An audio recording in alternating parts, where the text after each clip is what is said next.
Game Boy Advance.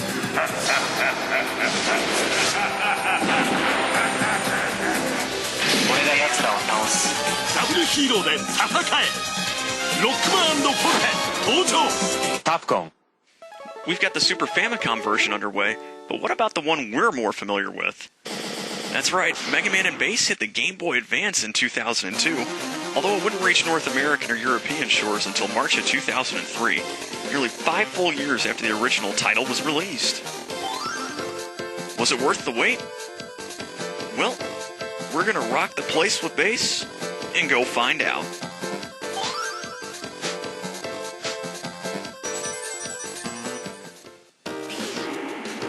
Playing as Mega Man's angry adversary has its advantages. For starters, Bass has a dash. To activate it, you double tap on the D-pad left or right, as opposed to just pressing one button on the Super Famicom version.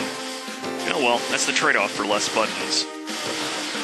Another neat feature for Bass is that he can aim his buster any which way he pleases except straight down. This makes it pretty easy to take out a lot of enemies, although be careful not to just walk right into them. But it's Bass's third ability that really makes him so good to use in levels. If you press the A button twice, that's right, Bass gets a double jump. You can even use it in conjunction with the dash to cover a lot of ground real quick.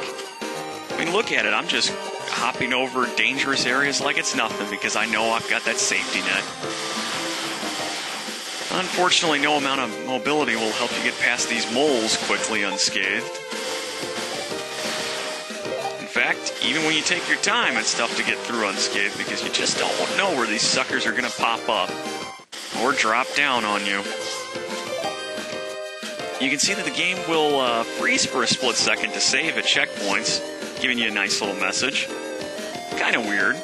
Another thing that's weird is me taking unnecessary risks like that. But you can also see that, well, we can't see the whole screen like we could in the Super Famicom version. This makes things a little more difficult at times. You can find yourself either jumping up into or dropping down in danger. You have to watch out for that. We've got one more mole room to deal with, and goodness knows I love these.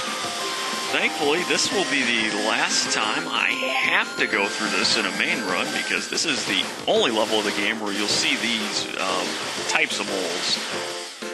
Thank goodness. Oh, you are so annoying. The last room's no trouble at all for Bass, because again, let's face it, he can dash right past the wind and hop over any of the monopelon shots.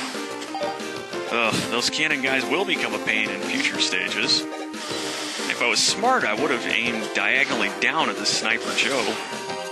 But you know what? He's still a Sniper Joe. He's still easy. Anyway, we got some plot to deal with, so I'll let you all watch it.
Bass also gets a go at the Green Devil at the end of the intro stage, and in many ways this fight is easier. Yes, there are more blobs on the ground, and yes, the time you have to hit the exposed eye is smaller.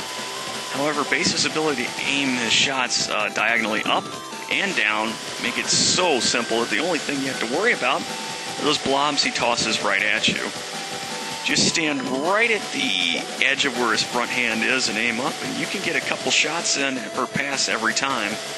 It should go as quickly as Mega's, although I was a little bit silly in this encounter. Oh well, that's just like me. And it's just like you, Green Devil, to be easy. Goodbye. I'm actually going to skip showing the save screen, since if I went to it, you would see a file that I'm going to be using for video 1C. However, we're going to wrap up 1B right now. 3 stages unlocked, just like they did for Mega Man. However, unlike Mega Man's video, we're not going to have a vote this time. After all, I've already done the whole base playthrough in advance.